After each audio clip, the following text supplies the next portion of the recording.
पटना के SK memorial hall में भाकपा माले की ओर से राष्ट्रीय कन्वेंशन का आयोजन किया गया, जिसमें बिहार के सीएम नीतीश कुमार ने खुले मन से संबोधन के दौरान कई जोरदार हमला संस्करण पर बोला। नीतीश कुमार ने कहा, कांग्रेस को अब आगे का फैसला करना चाहिए, विपक्षी एकजुटता में देरी ना करे। कांग्रेस, हम तो इंतजार कर रहे हैं, हम तो दिल्ली जाकर दोनों सोनिया जी और राहुल जी से मिले थे। इस दौरान नीतीश कुमार ने कांग्रेस नेता सलमान खुर्शीद से कहा, आपके जरिए कांग्रेस नेतृत्व से अपील है कि सब एकजुट हो तो बीजेपी 100 सीट के नीचे निपट जाएगी। बिहार में विपक्षी दल एकजुट होकर काम कर रहे हैं। जब एनडीए से अलग हुए हैं तो सभी विपक्षी दल के नेताओं ने स्वागत किया।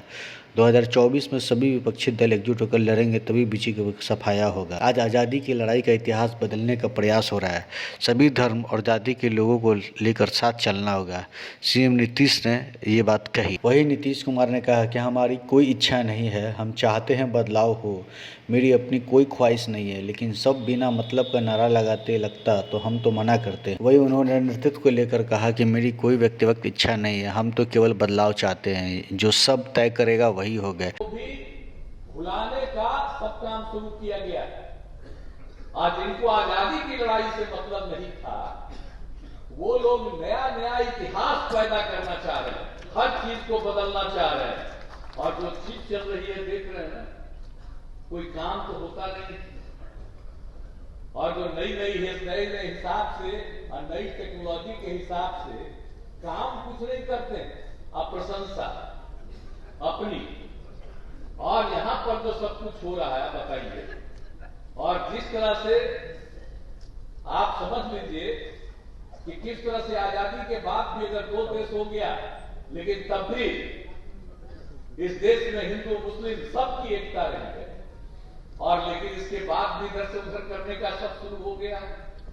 तो इसीलिए सचेत रहना पड़ेगा। हम लोगों को कोई भी धर्म को मानने वाले हों, किसी भी जाति के हों, सबको एकजुट करके देश को आगे बढ़ाने का हम लोगों का संकल्प है। और अगर ये होगा तभी सबके लिए मिलजुल करके लड़ेंगे। तो हम तो कांग्रेस के नेता लोगों से भी सब कर ही दिए। अभी तो बहुत अच्छा यात्रा हो गया, तो यात्रा तो बहुत अच्छा हो गया, लेकिन अब इसके आगे थोड़ा सोच लीजिए। हम तो उसी के लिए सिफारिश कर रहे हैं। जब तक हम तो जाकर दोनों को कही दिए हैं, हम कह दिए हैं कि भाई सोच लीजिए आगे, तो जो कहिएगा। अब बाकी अन्य पार्टियों का फोन आ रहा है कि साहब इस समय बड़ा गड़बड़ हुआ, तो तुरंत उस पर शुरू हो जाता है कार्रवाई। ये क्या है मामला? आज तक कभी होता है? तो इसीलिए याद रखिए, मिलजुल करके सोच लीजिएगा। और भाई माले के लोग हैं, तो माले के लोग का तो हम इज्जत करते, स्वागत करते हैं। भाई हम तो आप लोगों के पक्ष में। अब आप लोग भी सोचिएगा, जैसा मन से वैसा करिएगा। हमारी तो इच्छा है, सब एकजुट करके लड़िएगा, बहुत आगे बढ़िएगा। और एक बात हम बार बार कह रहे हैं, हमको व्यक्तिगत रूप से कोई ख्वाहिश नहीं है। हमारी एक ही ख्वाहिश है कि देश को एकजुट कर देंगे और गलत करने वालों से देश की मुक्ति हो। हम और कुछ नहीं चाहते, आपने भी मुझे कुछ नहीं चाहिए, ये अच्छी तरह जान लीजिए। हमको नहीं कुछ चाहिए। आप बिना मतलब का नारा लगाने लगता है सब, हम मना करते हैं, वो अलग बात कोई करे, लेकिन हमारी कोई इच्छा नहीं। हमारी कोई इच्छा है सब एकजुट करके होंगे, हम मिल करके। हमको हमारी इच्छा नहीं है, और जिसको भी लगाना हो लगाइएगा, नेतृत्व करेगा। और हम लोग तो जब तक जीवित हैं, आप सब लोगों का पूरा सहयोग करेंगे, ताकि काम करने में आपको सहूलियत और सुविधा। तो इसलिए जब आप आ गए हैं तो हम तो कहेंगे, अब आपके साथ जो आए हुए हैं वो पूरा बिहार को ठीक से जानते हैं, कहेंगे कि कोई, अगर आप लोग इस बार ये सोच लीजिएगा पूरे देश के हित में, तो आपको भी फायदा होगा और देश को भी फायदा होगा। इसलिए आज जब आप आ गए तो हम तो कहेंगे, भाई हम लोग तो सब साथ हैं। अब बिहार में तो हम लोग साथ हैं, बिहार में तो कोई दिक्कत नहीं। बिहार में तो हम लोग मिलिए करके काम करते, आगे भी चलेंगे। हम चाहते हैं किसी तरह से देश में अधिक से अधिक पार्टियों को एकजुट करके चलिएगा, तो आप जान लीजिए नतीजा क्या होगा। और देश जो सही दिशा में चलना चाहिए चलेगा और समाज में एकता रहेगी, कभी इधर उधर नहीं होगा। और जिस तरह से बिना मतलब का यहाँ पर कोशिश हो रही है, मैं आपका फिर माने का मैं इसके लिए अभिनंदन करता हूं और हम सब दिन आपका स्वागत और इज्जत करते रहेंगे। भूलिएगा मत ये इन सब चीजों को, पुराने चीजों की याद रखिएगा। इन्हीं शब्दों के साथ मैं आप सबका अभिनंदन करता हूं और आपका ये राष्ट्रीय स्तर का जो कार्यक्रम चल रहा है कुछ दिनों से, ये बहुत अच्छी बात है। और आपने इस काम के लिए बिहार को चुना और पटना को चुना, इसके लिए मैं आपको बधाई देता हूं।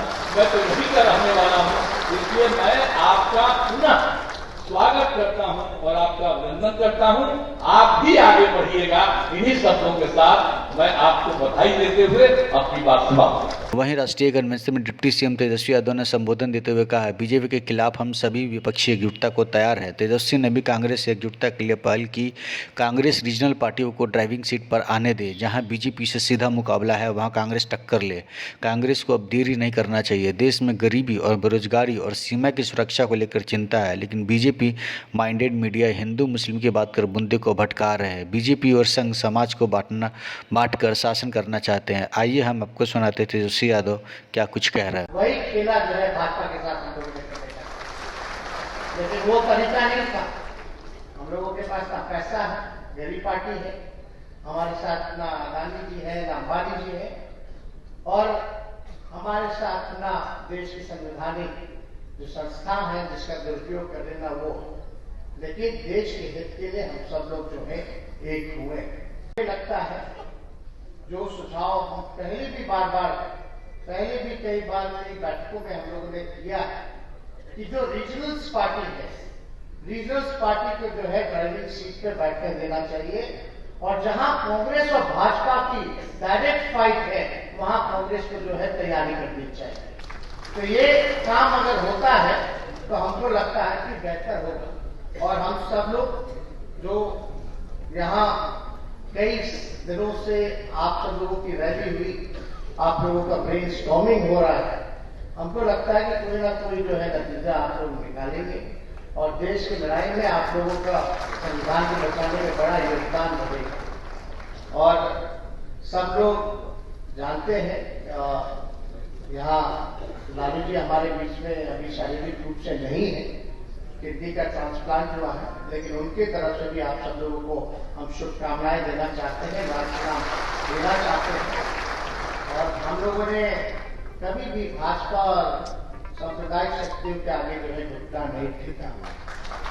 ये लोग चाहे कितने भी पीछे संवैधानिक संस्थानों को दुरुपयोग करके पीछे लगाए, छापे मारे। जिस दिन ट्रस्ट वोट चल रहा था उस दिन भी आप जान रहे हैं कि छापे पड़ रहे थे, लेकिन हम सब लोग जो है मजबूती के साथ जो है इनका सामना किया। बताइए क्या क्या हिसाब किताब लोग दे देते, वो धन्यवाद देते हैं, सलाम करते हैं कि आप लोग सब लोग जागरूक होकर के इस जो देश का माहौल है, जो परिस्थिति है, जहां भाजपा के खिलाफ बोलोगे तो छापे मारे जाएंगे या तो आपका कैरेक्टर जो है असोसिएट किया जाएगा, छवि को बिगाड़ा जाएगा, जेल भेजा जाएगा। और अगर आप भाजपा के साथ रहिएगा तो आप हरिश्चंद्र कहलाओगे, कितना भी दाग लगाओगा वॉशिंग मशीन की तरह आपके दाग को साफ कर दिया जाएगा। वहां आप सब लोग देश को, लोकतंत्र को बचाने के लिए, देश के संविधान को बचाने के लिए आप लोग लड़ रहे हैं, इसके लिए हम आप लोगों को धन्यवाद देते हैं। और हम धन्यवाद आज मुख्यमंत्री जी नीतीश कुमार जी हैं, और इन्होंने जो निर्णय लिया देश हित में लिया, देश के संविधान को बचाने के लिए, लोकतंत्र को बचाने के लिए, इन्होंने जिक्र किया देश का माहौल क्या है, और ये हम लोगों के साथ आए, हम लोगों को बल मिला है, इसके लिए माननीय मुख्यमंत्री जी को हम धन्यवाद देना चाहते हैं। आप देखिएगा देश भर में जो माहौल बनाया जा रहा है ये किसी से छिपा नहीं, लेकिन आज की तारीख में हम सब लोगों को एकजुट होकर के लड़ाई लड़ने की जरूरत है। एकता की बात हो रही है तो हम सब लोगों को अपने अपने, हम लोग तो क्षेत्रीय दल है, रीजनल पार्टी है, लेकिन वही कांग्रेस पार्टी है, राष्ट्र पार्टी है, सब अपने अपने तरीके से लड़ रहे हैं। लेकिन अगर हम लोगों को भाजपा को हराना है, आरएसएस को हराना है, तो हम सभी लोगों को एक होकर के एक रोड मैप तैयार करना पड़ेगा, एक स्ट्रैटेजी तैयार करना पड़ेगा, तभी हम जाकर के जो है लड़ाई लड़ सकते हैं।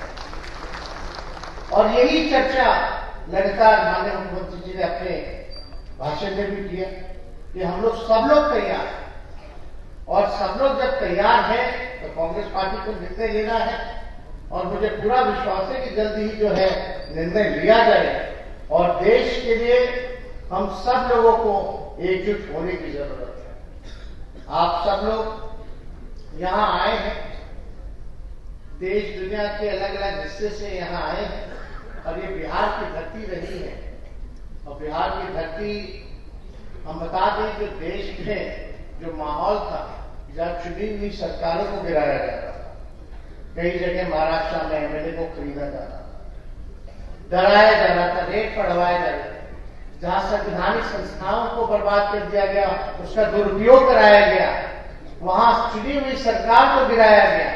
लेकिन ये बिहार है, और बिहार की धरती ने वो करके दिखाया। तो बिहार में जो भाजपा पूरे देश में कर रहा है कि मोदी की बात मत करो, मुद्दे की बात करो।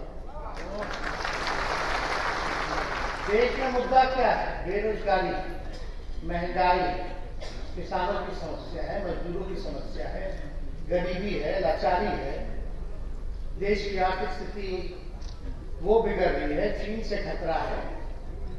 लेकिन चर्चा हमारे देश में जो बीजेपी माइंडसेट के जो मीडिया है, वो केवल करती है हिंदू, मुसलमान, मंदिर, मस्जिद, गाय, कश्मीर, इन्हीं चीजों पर चर्चा करती है, यानी मुद्दे से भटकाने का प्रयास किया जा रहा है लगातार। और अब तो ऐसे ऐसे बाबाओं को बैठा दिया जाता है जो हम लोगों के गुरु बना दिए जा रहे हैं, और वो लोग क्या बात कर रहे हैं कि देश को जो है हिंदू राष्ट्र बनाया है, यानी मुद्दे की बात नहीं होगी, गरीबी हटाने की बात नहीं होगी, बेरोजगारी हटाने की बात नहीं होगी, अमन चैन की बात नहीं होगी, केवल बात होगी नफरत फैलाने की और आपस में हमारे देश को बांटने की। जो पॉलिसी था, सेम पॉलिसी को ये लोग अपनाते हुए, भाजपा के लोग, आरएसएस के लोग सेम पॉलिसी को अपनाते हैं कि आपस में समाज में बंटवारा किया जाए, नफरत बोया जाए और राज करें। और जो बंच ऑफ थॉट्स का जो एजेंडा है, मनुस्मृति की जिक्र हुई, एक बंच ऑफ थॉट जो बाबा गोवलकर है, जो लिखा गया है, सोच का एक गुच्छा, जो किताब का नाम है, उस एजेंडा को ये हमारे संविधान की जगह पर लागू करना चाहते हैं।